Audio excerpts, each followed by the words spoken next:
অনেক দিন থেকেই আমার একটা পাহাড় কেনার শখ, কিন্তু পাহাড় কে বিক্রি করে তা জানি না। যদি তার দেখা পেতাম, দামের জন্য আটকাতো না। আমার নিজস্ব একটা নদী আছে, সেটা দিয়ে দিতাম পাহাড়টার বদলে। কে না জানে পাহাড়ের চেয়ে নদীর দামই বেশি। পাহাড় স্থাণু, নদী বহমান। তবু আমি নদীর বদলে পাহাড়টাই কিনতাম, কারণ আমি ঠকতে চাই। নদীটাও অবশ্য কিনেছিলাম একটা দ্বীপের বদলে। ছেলেবেলায় আমার একটা বেশ ছোট্টখাট্ট ছিমছাম একটা দ্বীপ ছিল, সেখানে অসংখ্য প্রজাপতি। শৈশবে দ্বীপটি ছিল আমার বড় প্রিয়।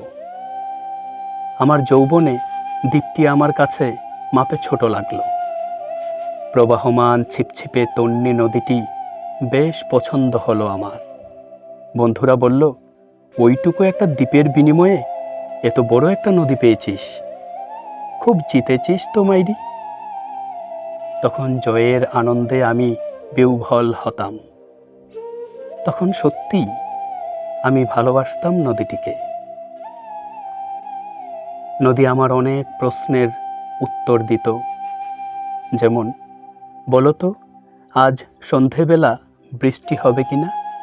সে বলতো, আজ এখানে দক্ষিণ গরম হাওয়া, শুধু একটি ছোট্ট দ্বীপে বৃষ্টি। সে কি প্রবল বৃষ্টি, যেন একটা উৎসব। আমি সেই দ্বীপে আর যেতে পারি না। সে জানত, সবাই জানে, শৈশবে আর ফেরা যায় না। এখন আমি একটা পাহাড় কিনতে চাই। সেই পাহাড়ের পায়ের কাছে থাকবে গহন অরণ্য। আমি সেই অরণ্য পার হয়ে যাব, তারপর শুধু রুক্ষ কঠিন পাহাড়। একেবারে চূড়ায়, মাথার খুব কাছে আকাশ, নিচে বিপুলা পৃথিবী, চরাচরে তীব্র নির্জনতা। আমার কণ্ঠস্বর সেখানে কেউ শুনতে পাবে না। আমি ঈশ্বর মানি না, তিনি আমার মাথার কাছে ঝুঁকে দাঁড়াবেন না। আমি শুধু 10 দিককে উদ্দেশ্য করে বলবো, প্রত্যেক মানুষই অহংকারী। এখানে আমি একা, এখানে আমার কোনো অহংকার নেই।